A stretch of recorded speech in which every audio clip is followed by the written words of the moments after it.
Hey up and good morning, and we're up on Bamford Moor in the Peak District. I'm finally up here. I did try and take a shortcut this morning, which turned out to not be a shortcut, so it's took me a lot longer to get up here than it normally would have. So the first tip of this video is don't try and go up a shortcut. Now in this video I want to talk about ingredients. No, you're not watching a cooking video. I want to talk about ingredients in compositions, because food for me does kind of relate to photography, maybe.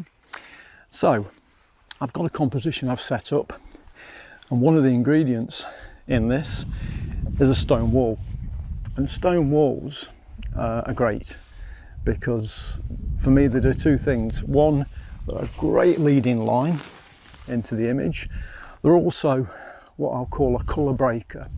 So they can break the colour up because there's lots of greys and greens and sometimes browns in the rocks.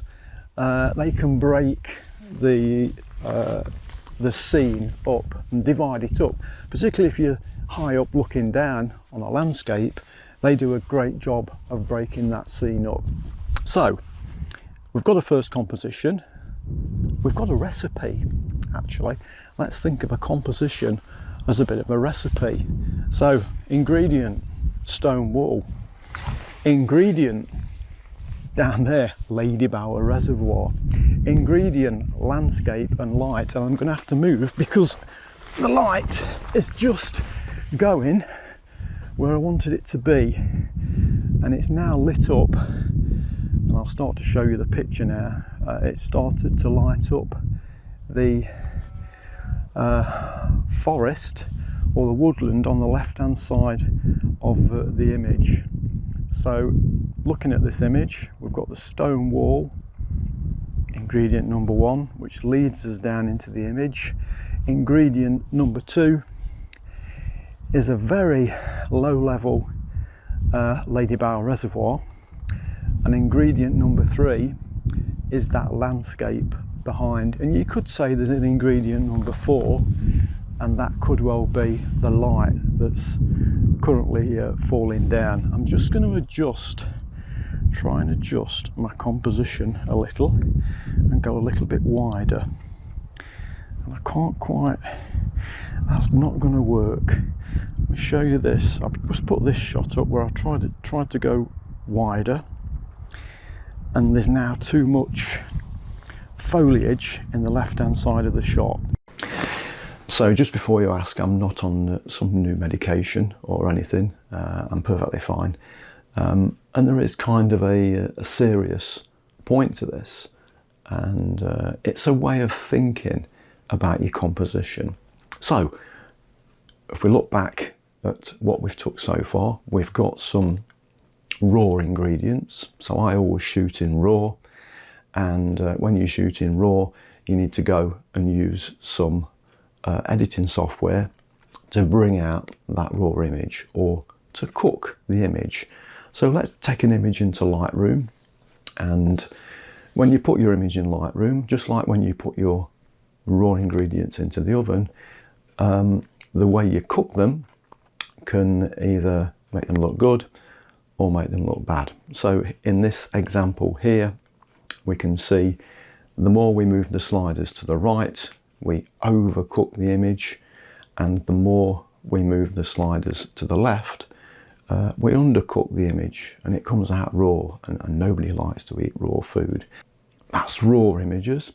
What about if you use JPEGs? Well, I see a JPEG as a ready meal, because the image has been processed inside the camera, and when you download it from the camera onto your computer, you've got a ready-made image. Sharpening, contrast, all basic settings have been applied.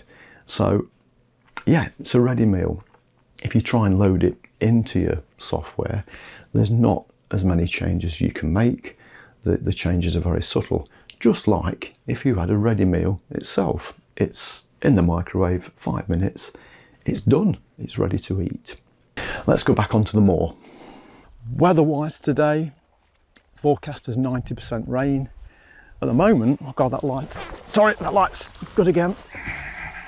I am quickly, you're not going to see this, but I'm quickly moving the camera around to try and get the stone wall in the middle of the shot, Ashopton Bridge on the far right, and Wynn Hill, which is currently lit up by the dappled sunlight on the left hand side. And you're going to look at this picture now, and I don't think it works.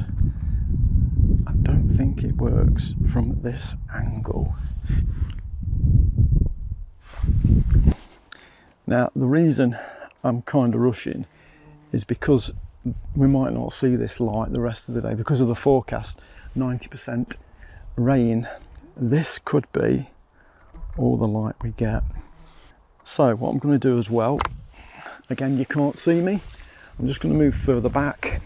We've got the stone wall in the foreground, more now in the foreground, and we are at, this is 50 to 60 mil, the shot I'm going to put up now, 60 mil, and that's another nice shot that, and I suppose the recipe slightly changed here. We've got the stone wall, Lady Barrow Reservoir, and Ashopton Bridge.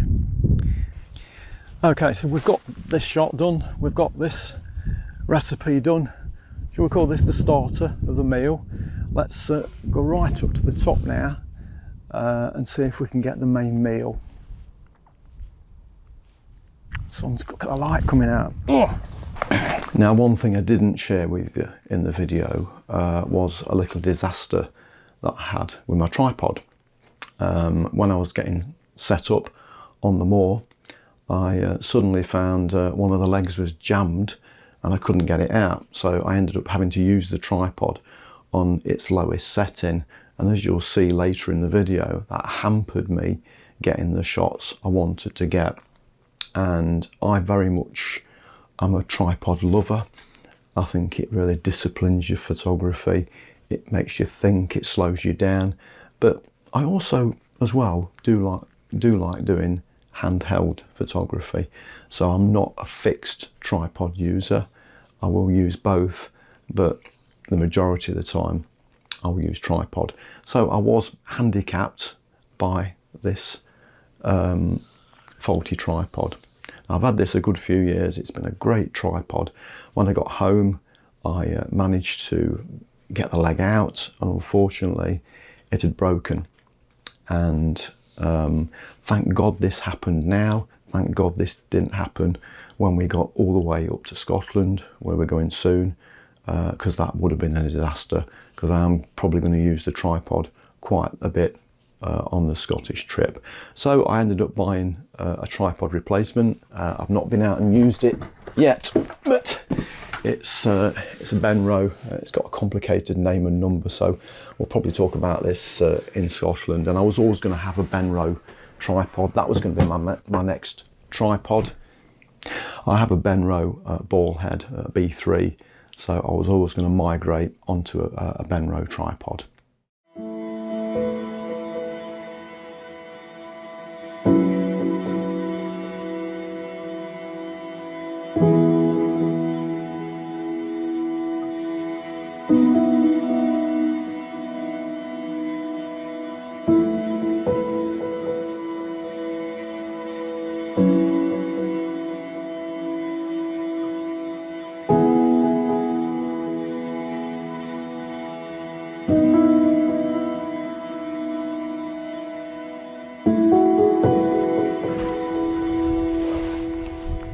Okay, we've come back behind, and we've got a stone wall that goes kind of this way and then goes down towards the Lady Barrow Reservoir. So we've got the foreground here of this part of the wall, and then the other part that goes down as the leading line. And I'm not sure if this one works. You're seeing it now. I'll show it you now.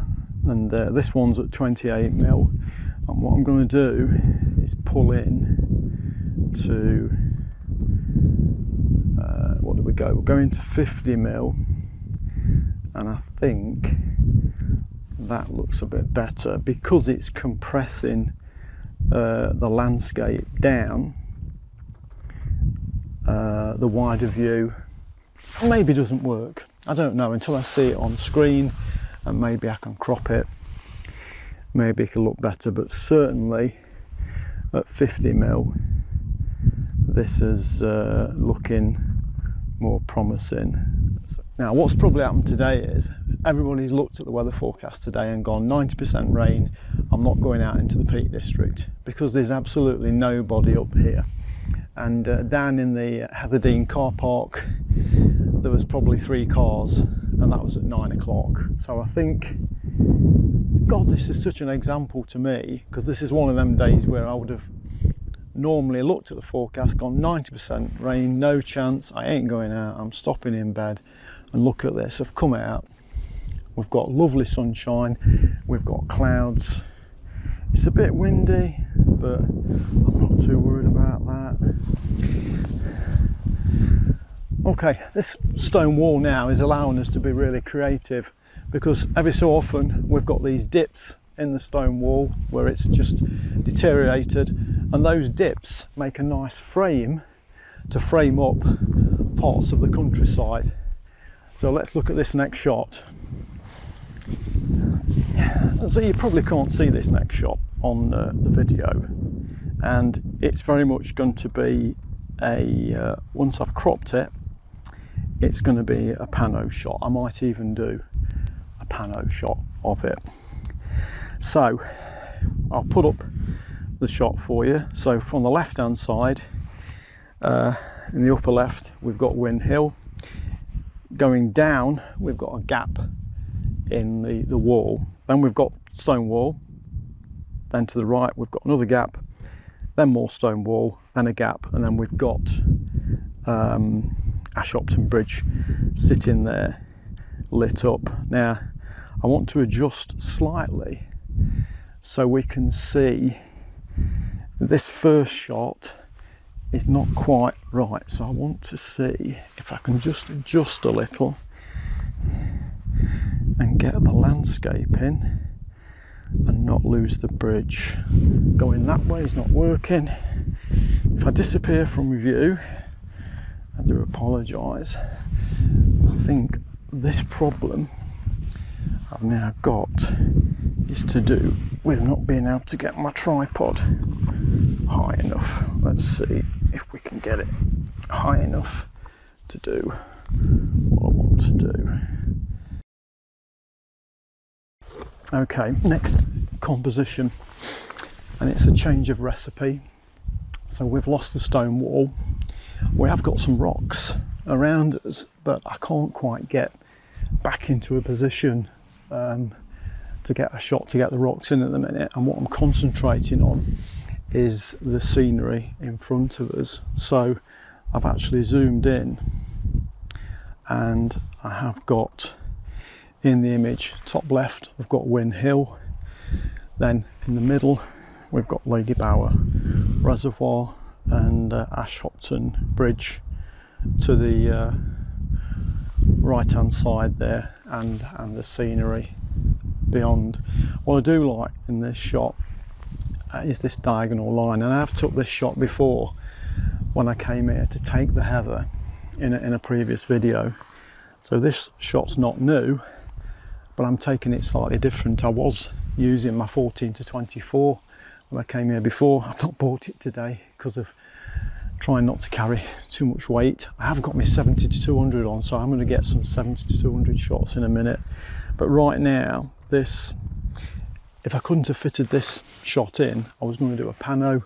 Fortunately, I can fit this in at 28 mil. It's getting everything in. I will crop it to more of a pano shot though, which hopefully you're looking at now. And I'm just going to click while again we're getting different dapples of light, and time's moved on now. It's 11:30, so The light is getting a bit more harsher, but it's still livable. It's still usable. And that bank on the left-hand side is actually heather. So if you come here on this spot, probably early August, when the heather's fully out in bloom, you will get a lovely bank of colour there. And I must do that. I've missed the heather yet again through doing other things.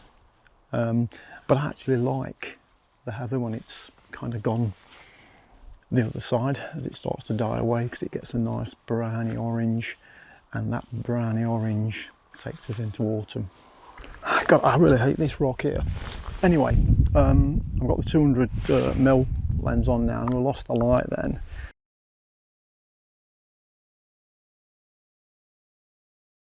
So this video was a bit of fun, yeah, bit of fun, bit of food, bit of thought for food actually, with your photography and how they can relate together and how it can help you think about getting a composition. I think that was the main point, the main message I'm trying to sort of share here, that you can balance the image out just like you can balance your food out on the plate, in the composition, in the oven, cooking it right, making it nice, not burning it, having the proportions right in the image, so you don't have too much of one subject that overpowers the scene, that you end up with balance and balancing colour as well.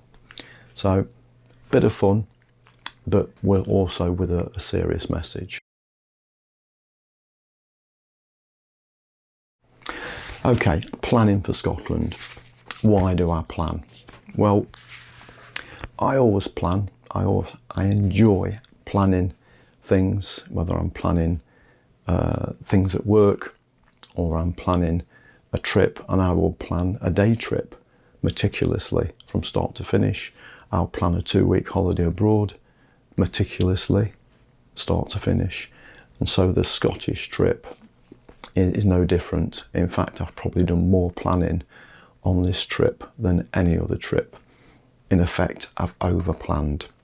And the thing is, if you don't have a plan, what can happen is, when you get somewhere, you have this kind of conversation. Where shall we go? I don't know. Shall we go there? Will I get my feet wet? Might do. Let's not go there then.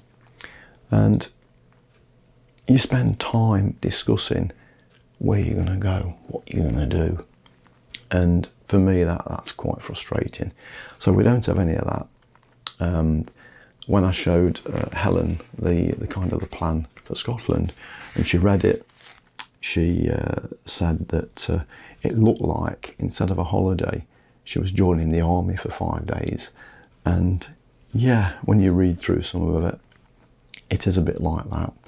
But I want to make the most of the time whilst we're in Scotland. We're just there for 5 days. So I don't want to run around like a headless chicken trying to photograph everything. So I've split the days up into sort of AM and afternoon sessions. So we know where we're going to go, what time of the day we're going to get there, how long we're going to spend. Are we going to need some food? Yes, we are, because some of the places are a bit remote, and it still leaves time for change within the plan. So there's still time to relax. Yes, but there will be a little bit of relaxing, and it's not set in stone, because the weather could change, as it will do. Scotland weather is 1 minute rain, 1 minute sun, and vice versa. But we will stick to the plan. The weather will be what it will be. We can't change it. We've got to adapt to it. So we've got waterproofs, we've got Wellingtons, we've got walking boots, we've got umbrellas, we've got everything we need to face into whatever hits us on whatever time of the day. We've also got midge nets, so we've got some nice, very fashionable face coverings. And unfortunately, if you just look here, this is the midge forecast currently. It's great. As well as a weather forecast in Scotland, you've got a midge forecast And unfortunately for us, the midges seem to be gathering in and around Glencoe, just where we're going. What fun we're going to have. But that might change. We've still got another week to go. So planning is important, because without it, there's no plan, and you might end up with nothing, going nowhere, enjoying nothing, experiencing nothing. But I know one thing, we are, no matter what the weather, what the conditions are, we are going to have a damn good go at getting some great images. That's the challenge. It's a military challenge. So thank you for watching this video. I hope you got something out of it, because I know it's a bit strange, food photography, but it's just a way of thinking about those compositions. Thank you for watching. Subscribe to the channel if you like this content. Give the video a like, pop a comment in the bottom, share the video, and I'll see you later in Scotland.